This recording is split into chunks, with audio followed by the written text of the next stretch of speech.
Hello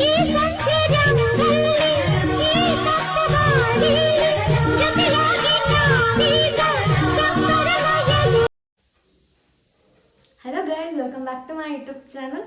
ನೀವೇನಾದರೂ ಹೊಸಬರಾಗಿದ್ದರೆ ನನ್ನ ಚಾನಲ್ಗೆ ಮಹಾಲಕ್ಷ್ಮಿ SM ಚಾನಲ್ನ ಬೇಗ ಹೋಗಿ ಸಬ್ಸ್ಕ್ರೈಬ್ ಮಾಡ್ಕೊಳ್ಳಿ. ಹಾಗೆ ತಪ್ಪದೆ ಬೆಲ್ ಐಕಾನ್ನ ಪ್ರೆಸ್ ಮಾಡೋದನ್ನು ಮರಿಬೇಡಿ. ಇಫ್ ಇನ್ ಕೇಸ್ ನೀವು ಬೆಲ್ ಐಕಾನ್ನ ಪ್ರೆಸ್ ಮಾಡಿಲ್ಲ ಅಂದರೆ ಏನಪ್ಪ ಆಗುತ್ತೆ ಅಂತಂದರೆ ನನ್ನ ನೆಕ್ಸ್ಟ್ ಬರುವಂಥ ಯಾವುದೇ ವಿಡಿಯೋ ಕೂಡ ನಿಮಗೆ ನೋಟಿಫಿಕೇಶನ್ ಬರೋದಿಲ್ಲ. ಸೊ ಇವತ್ತಿನ ರೆಸಿಪಿ ಬಂದು ಸೊಪ್ಪು ಸಾಂಬಾರು. ಆ್ಯಸ್ ಯೂಶುವಲ್ ಎಲ್ರಿಗೂ ಗೊತ್ತಿರೋದೇನೆ, ಆದರೆ ಇದನ್ನು ಸ್ವಲ್ಪ ನಾನು ಡಿಫ್ರೆಂಟಾಗಿ ಮಾಡ್ತಾಯಿದ್ದೀನಿ.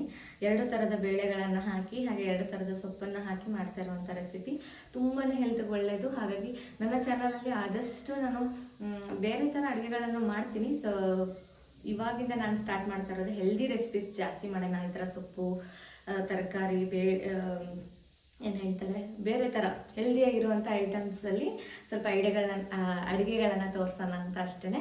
So let's start. ಏನೆಲ್ಲ ಬೇಕು ಅನ್ನೋದನ್ನ ಕೂಡ ವಿಡಿಯೋದಲ್ಲಿ ತೋರಿಸ್ತೀನಿ. ಹಾಗೆ ಬೇಗ ಬೇಗ ಹೋಗಿ ನೀವು ನೋಡ್ಕೊಳ್ಳಿ. ಹಾಗೆ ಇವತ್ತೇ ಹೋಗಿ ಈ ಒಂದು ಸಾಂಬಾರು ರೆಸಿಪಿನ ಮಾಡಿ ಇದನ್ನು ಮುದ್ದೆ ಜೊತೆ, ರೈಸ್ ಜೊತೆ, ಚಪಾತಿ ಜೊತೆ ಕೂಡ ನೀವು ತಿನ್ಬೋದು. ಅಷ್ಟು ಚೆನ್ನಾಗಿರುತ್ತೆ. ರೈಸ್ಗಂತೂ ತುಪ್ಪ ಹಾಕೊಂಡು ತಿಂತಾಯಿದ್ರೆ ಅದರದ್ದು ಏನೇ ಹೇಳ್ತೀರಾ.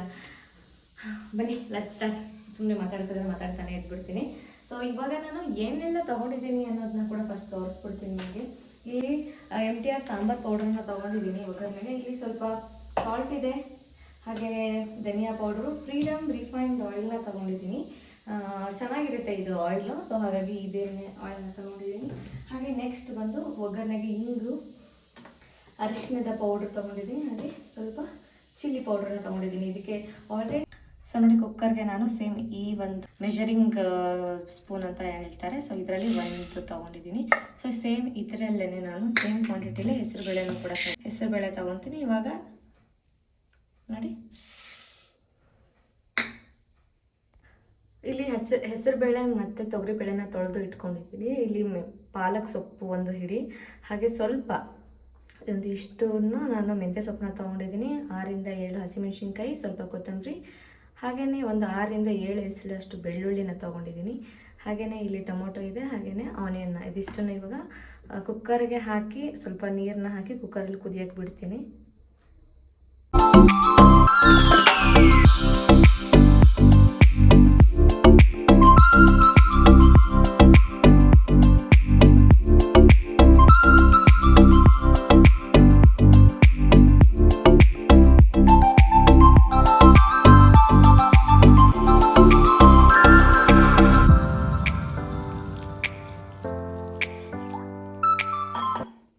ಇದಕ್ಕೆ ಸ್ವಲ್ಪ ಅರಿಶಿಣದ ಪೌಡ್ರನ್ನು ಹಾಕ್ಕೊಳ್ತೀನಿ, ಹಾಗೆ ಸ್ವಲ್ಪ ಸಾಲ್ಟ್ನ ಹಾಕ್ಕೊಳ್ತೀನಿ, ಹಾಗೆ ಕುಕ್ಕಿಂಗ್ ಆಯಿಲು. ಓಕೆ, ಇದಿಷ್ಟನ್ನು ಹಾಕಿ ಜಾರ್ನ ಮುಚ್ಚಿಟ್ಟೋಣ. ಇವಾಗ ಕುಕ್ಕರ್ ಲಿಡ್ನ ಮುಚ್ಚಿಟ್ಟು ಒಂದು 3 ಇಂದ 4 ವಿಷಲ್ವರೆಗೂ ಕೂಗಿಸಿದ್ರೆ ಆಯ್ತಿದ್ದು.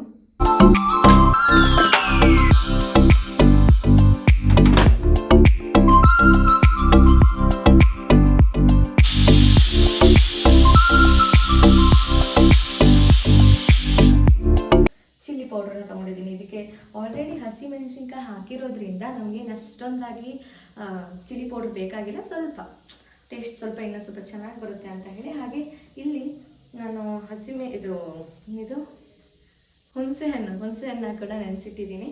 ಇದು ಬೇಕಾಗುತ್ತೆ, ಸ್ವಲ್ಪ ಹುಳಿ ಇರಲಿ, ಚೆನ್ನಾಗಿರುತ್ತೆ ಅಂತ. ಹಾಗೆ ಜಿಂಜರ್ ಗಾರ್ಲಿಕ್ ಪೇಸ್ಟ್ ಅಂದರೆ ಶುಂಠಿ ಬೆಳ್ಳುಳ್ಳಿ ಪೇಸ್ಟ್ನೂ ಕೂಡ ನಿಮ್ಗೆ ಬೇಕು ಅಂದರೆ ಹಾಕೋಬೋದು, ಇಲ್ಲಾಂತಂದರೆ ಇದು ಆಪ್ಷನಲ್. ಹಾಗೆಯೇ ಇದು ಕೂಡ ಒಗ್ಗರಣೆಗೆ ಕರಿಬೇವು, ಹಾಗೆ 4 ರಿಂದ 5 ಎಸಳು ಆಗುವಷ್ಟು ಬೆಳ್ಳುಳ್ಳಿ, ಹಾಗೆ ಅರ್ಧದಷ್ಟು ಆನಿಯನ್ನ ತೊಗೊಂಡಿದ್ದೀನಿ. ಹಾಗೆ 1 ರಿಂದ 2 ಒಣಮೆಣಸಿನ್ಕಾಯಿ. ಇದಿಷ್ಟು ನಮಗೆ ಬೇಕಾಗಿರುವಂಥ ಒಗ್ಗರಣೆಗೆ ಬೇಕಾಗಿರುವಂಥ ಐಟಮ್ಸ್ ಆಗಿರುತ್ತೆ. So let's start. ಬನ್ನಿ. ಸೊ ಇದು ಬೆಂದಿದೆಲ್ಲ, ಸೊ ಇದನ್ನು ಕೆಳಗೆ ಈ ಥರ ಎಲ್ಲ ಟ್ರೈ ಮಾಡೋಕ್ಕೆ ಹೋಗ್ಬೇಡಿ ನೀವು. ಇದರಿಂದ ಏನಾಗುತ್ತೆ ಅಂತಂದರೆ ಡೈರೆಕ್ಟಾಗಿ ಈ ಥರ ಸರ್ಕಸ್ ಮಾಡೋಕ್ಕೆ ಹೋಗ್ತೀವಿ, ಜೋಶಲ್ಲಿ ಕೈನ ಸುತ್ಕೊಂಡ್ಬಿಡ್ತೀವಿ. ನನಗೆ ನಿನ್ನೆ ವರಮಹಾಲಕ್ಷ್ಮಿ ಹಬ್ಬ ಪೂಜೆ ಮಾಡಿ ಎಲ್ಲ ಮುಗಿಸಿ ಕರ್ಪೂರ ಎಲ್ಲ ಬೆಳಗ್ಗೆ ಪಕ್ಕಕ್ಕೆ ಇಡಕ್ಕೆ ಹೋಗೋಣ ಅಂತ ಹೇಳಿ, ಅದು ನನಗೆ ತಲೆಲೇ ಇಲ್ಲ, ಅದು ಬಿಸಿ ಇದೆ ಅಂತ. ಹಾಗೆ ಡೈರೆಕ್ಟಾಗಿ ಹಾಗೆ ಹೋಗಿ ಮುಟ್ಬಿಟ್ಟೆ, ಕೈಯೆಲ್ಲ ಸುತ್ಕೊಂಡ್ಬಿಟ್ಟೆ.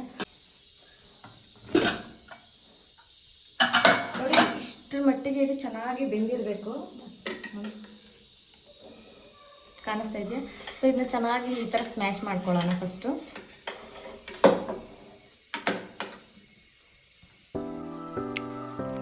ಸೊ ಇದನ್ನ ಕ್ಲೀನಾಗಿ ಸ್ಮ್ಯಾಶ್ ಮಾಡ್ಕೊಳ್ಳಿ. ಇದಕ್ಕೆ ಎಷ್ಟು ಬೇಕಷ್ಟು ನೀರನ್ನ ಹಾಕೊಂಡ್ರೆ ಆಯಿತು. ನೀವು ತೆಳ್ಳಗೆ ಬೇಕು ಅನ್ನೋದಿದ್ರೆ ಸ್ವಲ್ಪ ನೀರನ್ನ ಜಾಸ್ತಿ ಹಾಕೊಳ್ಳಿ. ಬೇಡ ನಮಗೆ ಇದೇ ಕನ್ಸಿಸ್ಟೆನ್ಸಿಲಿ ಇರಲಿ ಅನ್ನೋದಾದರೆ ಇದು ಚಪಾತಿಗೂ ಚೆನ್ನಾಗಿರುತ್ತೆ. ದಾಲ್ ಟೈಪು ನಿಮಗೆ ಟೇಸ್ಟ್ ಚೆನ್ನಾಗಿರುತ್ತೆ. ಈ ಥರನೂ ಮಾಡ್ಕೊಳ್ತೀನಿ. ಸ್ವಲ್ಪ ನನಗೆ ಇಷ್ಟು ಗಟ್ಟಿ ಬೇಡ, ಇದಕ್ಕೆ ಸ್ವಲ್ಪ ನೀರನ್ನ ಹಾಕೊಳ್ತೀನಿ. ಹುಣಸೆ ರಸನ ಕೂಡ ಹಾಕ್ಬೇಕಲ್ಲ, ಅದಕ್ಕೆ ಸ್ವಲ್ಪ ಸ್ಮ್ಯಾಶ್ ಮಾಡ್ಕೊಂಡ್ಬಿಡೋಣ.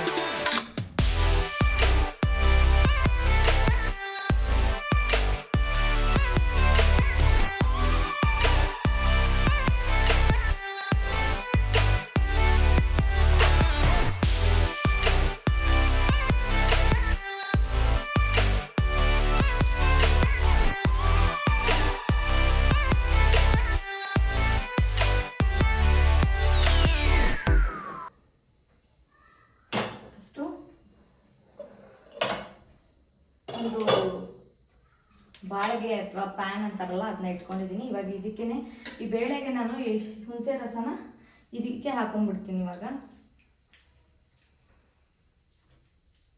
ಅದೇ ನಾನು ಹೇಳ್ತಾ ಇದ್ದೀನಲ್ವಾ, ಒಬ್ಬೊಬ್ಬರು ಒಂದೊಂದು ರೀತಿಲಿ ಅಡುಗೆ ಮಾಡ್ತಾರೆ, ಒಂದೊಂದು ಥರ ಒಬ್ಬೊಬ್ಬರ ಕೈ ರುಚಿ ಇರುತ್ತೆ. ಸೊ ಹಾಗಾಗಿ ನನಗೆ ಆ್ಯಕ್ಚುಲಾಗಿ ಇದೊಂಥರ ಕುಕ್ಕಿಂಗ್ ಅನ್ನೋದು ನನಗೆ ತುಂಬ ಜನಕ್ಕೆ ಇಷ್ಟ ಆಗಲ್ಲ. ಅಡುಗೆ ಮಾಡೋದಂದ್ರೇ ಯಪ್ಪ ಅಡುಗೆ ಮಾಡೋಕ್ಕೆ ಹೋಗ್ಬೇಕಾ ಅಂತಾರೆ. ಬಟ್ ಅದೇನೋ ನನಗೆ ಗೊತ್ತಿಲ್ಲ, ಬೇರೆ ಬೇರೆ ಥರದ ಅಡುಗೆಗಳನ್ನ ಮಾಡೋದು, ಬೇರೆ ಬೇರೆ ಥರದ ಅಡುಗೆಗಳು ಅಥವಾ ಡಿಫ್ರೆಂಟ್ ಆಗಿರೋಂಥ ಫುಡ್ನ ಟೇಸ್ಟ್ ಮಾಡೋದಂತೂ ನನಗೆ ಸಿಕ್ಕಾಪಟ್ಟೆ ಇಷ್ಟ. ಹಾಗಾಗಿ ತುಂಬ ಕಡೆ ನಾನು ಎಲ್ಲೇ ಹೋದರೂ ಕೂಡ ಬೇರೆ ಬೇರೆ ಒಂದೇ ಥರ ಒಂದೇ ಥರ ತಿನ್ನೋದಕ್ಕಿಂತ ಸ್ವಲ್ಪ ಡಿಫ್ರೆಂಟಾಗಿ ಏನಾದರೂ ಚೆನ್ನಾಗಿ ಇರೋದನ್ನ ತಿನ್ನಬೇಕು, ಎಕ್ಸ್ಪ್ಲೋರ್ ಮಾಡಬೇಕು ಅನ್ನೋದು ನನ್ನ ಆಸೆ. ಬನ್ನಿ ತಡ ಮಾಡೋದು. ಸೊ ಇಲ್ಲಿ ಇವಾಗ ಫ್ರೀಡಮ್ ರಿಫೈನ್ಡ್ ಆಯಿಲ್ನ ತೊಗೊತಾ ಇದ್ದೀನಿ. ಇವಾಗ ಇದಕ್ಕೆ ಹಾಕೊಳ್ಳೋಣ. 2 ರಿಂದ 3 ಟೇಬಲ್ ಸ್ಪೂನ್ ಸಾಕು. ಯಾವುದೇ ಅಡುಗೆಗಾದರೂ ನಾವು ಆಯಿಲ್ನ ಮಿತವಾಗಿ ಹಾಕಬೇಕು. ಸೊ ತುಂಬ ಕಡೆ ತುಂಬ ಜನ ಏನು ಮಾಡ್ತಾರೆ ಅಂತಂದರೆ, ಚೆನ್ನಾಗಿ ಟೇಸ್ಟ್ ಬರಲಿ, ಇನ್ನೂ ಸ್ವಲ್ಪ ತುಂಬ ಚೆನ್ನಾಗಿ ಟೇಸ್ಟ್ ಬರಲಿ ಅಂತ ಎಣ್ಣೆನ ಕೊಡಗಟ್ಲೆ ಸುರಿದ್ಬಿಡ್ತಾರೆ ಒಗ್ಗರಣೆಗೆ. ಎಷ್ಟು ಬೇಕೋ ಅಷ್ಟು ಮಾತ್ರ ಹಾಕಿ ಅಂತ ಹೇಳ್ತೀನಿ. ಯಾಕಂದರೆ ಯಾವುದು ಕೂಡ ನಮ್ಮ ದೇಹಕ್ಕೆ ಅತಿ ಆದರೆ ಅಮೃತನ ವಿಷ ಅಂತ ಹೇಳ್ತಾರಲ್ಲ, ಹಾಗೆಯೇ. ಸೊ ಆಯಿಲ್ ಬಿಸಿ ಆಗ್ತಾ ಇದೆ. ಇಲ್ಲಿ ನಾನು ಒಗ್ಗರಣೆಗೆ ಸಾಸಿವೆ ಜೀರಿಗೆನ ಹಾಕೊಳ್ತೀನಿ.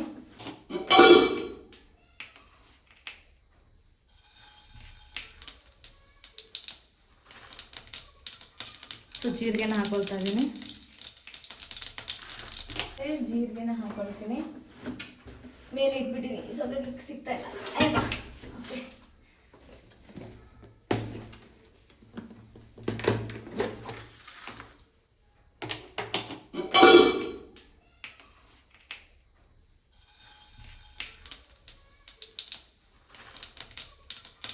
ಸೊ ಜೀರಿಗೆನ ಹಾಕೊಳ್ತಾ ಇದ್ದೀನಿ.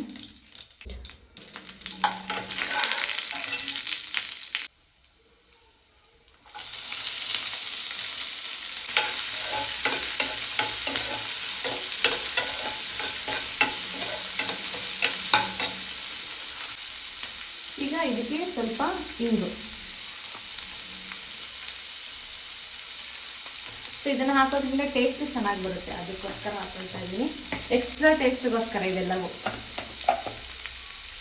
ಹಾಕಲೇಬೇಕು ಅಂತ ಏನಿಲ್ಲ, ಬಟ್ ಹಾಕಿದ್ರೆ ಟೇಸ್ಟ್ ಚೆನ್ನಾಗಿರುತ್ತೆ ಅಂತ ಅಷ್ಟೇ. ಹಾಗೆ ಸ್ವಲ್ಪ ಅರಿಶಿಣದ ಪೌಡ್ರನ್ನ ಹಾಕೊಳ್ತಾ ಇದ್ದೀನಿ. ಆಲ್ರೆಡಿ ನಾನು ಕುದಿಯೋಕ್ಕೂ ಹಾಕಿದ್ದೆ, ಬೇಳೆ ಕುದಿಸೋದಕ್ಕೂ ಕೂಡ. ನೋಡಿ ಆಯಿಲು ನಿಮಗೆ ಎಷ್ಟು ಹಾಕಬೇಕು ಅಂತ ಗೊತ್ತಾಗಲ್ಲ ಅಂತಂದರೆ, ನೋಡಿ ನಾವು ಏನು ಈ ಒಂದು ಒಗ್ಗರಣೆಗೆ ಐಟಮ್ಸ್ ಹಾಕಿರ್ತೀವಿ ನೋಡಿ, ಇಷ್ಟರಲ್ಲೇ ಚೆನ್ನಾಗಿ ಬೇಯಬೇಕದು.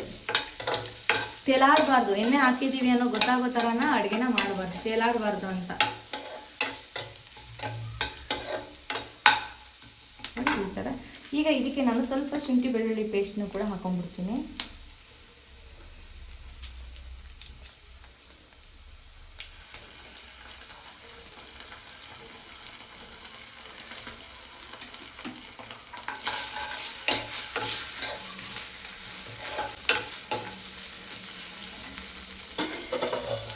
ಇದಿಷ್ಟು ಹಾಕಿದ್ದೀವಿ. ಇದು ಸ್ವಲ್ಪ ಒಂದು 15 ಸೆಕೆಂಡ್ ಚೆನ್ನಾಗಿ ಬೇಯಲಿ. ಸೊ ಬೆಂದಾಗಿದೆ. ಇವಾಗ ಇದಕ್ಕೇನೆ ಇನ್ನು ಮಸಾಲೆಗಳನ್ನೆಲ್ಲ ನಾನು ಇದರಲ್ಲಿ ಹಾಕ್ತಾ ಇಲ್ಲ. ಬೇಕು ಅಂದರೆ ನೀವು ಇಲ್ಲೇ ಹಾಕೋಬೋದು, ಇಲ್ಲ ಅಂತಂದರೆ ಇಲ್ಲ.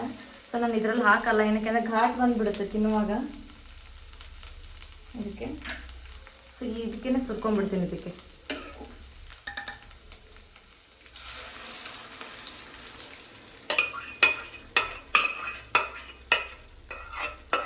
ಇಲ್ಲಿ ನೀವು 2 ಥರದ ಬೇಳೆಗಳನ್ನು ಹಾಕಿರೋದ್ರಿಂದ ಗ್ರೇವಿ ಮಾತ್ರ ಅಲ್ಟಿಯಾಗಿ ಬರುತ್ತೆ ನೋಡಿ.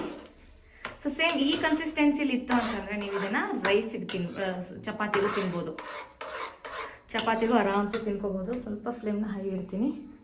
ಸೊ ಇದಕ್ಕೆ ಸ್ವಲ್ಪ ನಾನು ನೀರನ್ನ ಹಾಕ್ಕೊಡ್ತೀನಿ. ಇಷ್ಟು ಗಟ್ಟಿ ಬೇಡ ನನಗೆ, ಬೇಡ. ಸೊ ಅದಕ್ಕೆ ಹಾಕೊಂಡ್ಬಿಡೋಣ. ಓಕೆ, ಎಲ್ಲವೂ ಕೂಡ ಮಿಕ್ಸ್ ಮಾಡಿಕೊಂಡು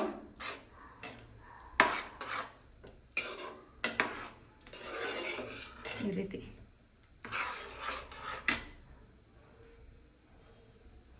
ಸೊ ಕಿಚನಲ್ಲಿ ಆಗಿಂದಾಗಲೇ ಕ್ಲೀನ್ ಮಾಡ್ಕೊತಾ ಇದ್ರೆ ನಿಮಗೆ ಕೆಲಸನೂ ಕಡಿಮೆ ಆಗುತ್ತೆ.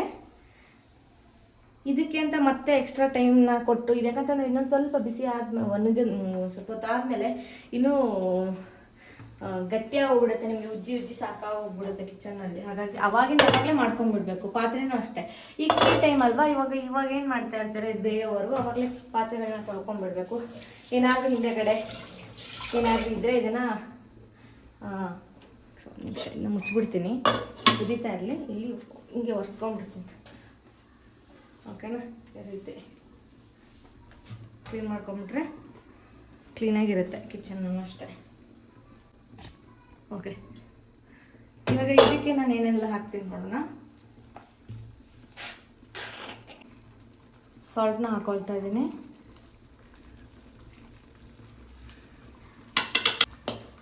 ಧನಿಯಾ ಪೌಡರ್,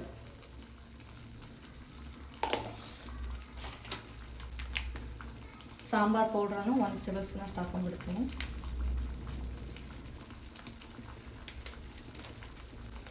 ಚಿಲ್ಲಿ ಹಸಿಮೆಣಸಿನ್ಕಾಯಿ ನೀವು 6ರಿಂದ 7 ಹಾಕಿರ್ತೀರಲ್ವಾ, ಮತ್ತೆ ಏನು ಬೇಕಾಗಿಲ್ಲ. ಬೇಕು ಅಂದರೆ ಸ್ವಲ್ಪ ಖಾರ ಜಾಸ್ತಿ ತಿನ್ನೋರಿದ್ರೆ ಇವಾಗ ಹಾಕೋಬೋದು ನೀವು. ಸ್ವಲ್ಪ ಇಷ್ಟು ಹಾಕ್ಕೊಳ್ತೀನಿ ಅಷ್ಟೇ ನಾನು, ಅಷ್ಟೇ. ಸೊ ಇನ್ನೇನು ಇದಕ್ಕೆ ಹಾಕೋ ಅವಶ್ಯಕತೆ ಇಲ್ಲ. ಒಂದು ರೌಂಡ್ ಈ ಥರ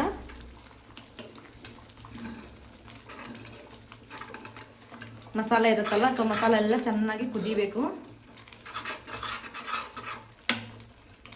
ಅದೇ ನಿಮಗೆ ಗಟ್ಟಿ ಬೇಡ, ಅಷ್ಟು ಗಟ್ಟಿಯಾಗಿ ಇಷ್ಟಪಡಲ್ಲ ಅನ್ನೋರಾದರೆ ಇದಕ್ಕೆ ನೀರು ಹಾಕೊಬೇಕು ಅಷ್ಟೇ. ಇದು ಸಾಂಬಾರು ಥರ ಮಾಡ್ಕೊಂಡು ತಿನ್ಬೋದು ನೀವು. ಇಲ್ಲ ನಾವು ರೊಟ್ಟಿಗೆ ಚಪಾತಿ ಜೊತೆ ತಿನ್ನಬೇಕು, ದಾಲ್ ಟೈಪ್ ನಮಗೆ ಬೇಕು ಅಂತ ಅನ್ನೋರಿದ್ರೆ ಈಗ ಮಾಡ್ಕೊಳ್ಳಿ. ಇದು ಒಂಥರ 2 in 1.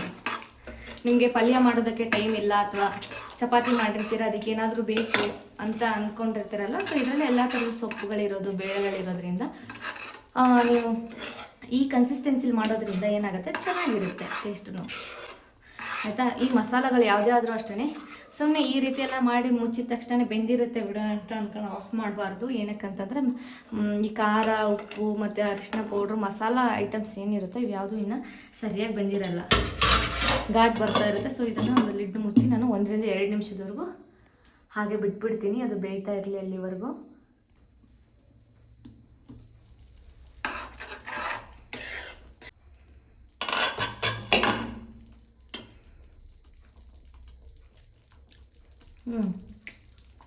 ಉಪ್ಪು ಖಾರ ಹುಳಿ ಪರ್ಫೆಕ್ಟಾಗಿದೆ, ಸೂಪರಾಗಿದೆ. ಏನು ಎಕ್ಸ್ಟ್ರಾ ಹಾಕೋದೇನು ಬೇಡ, ಸ್ವಲ್ಪ ಬೇಯಿಲಿ ಅಷ್ಟೇ ಅದು.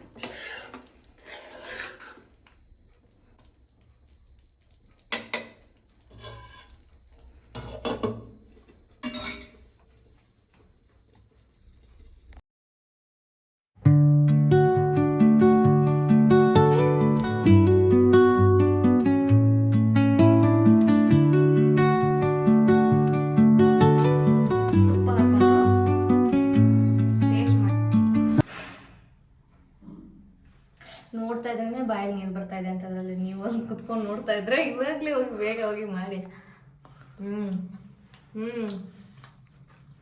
ಇದ್ರ ಮುಂದೆ ಬೇರೆ ಸರಿ ಸಾಟಿನೇ ಇಲ್ಲ. ಸೊ ಗೈಸ್ ನೋಡೋದ್ರಲ್ಲ ಎಷ್ಟು ಈಸಿಯಾಗಿ ಈ ಒಂದು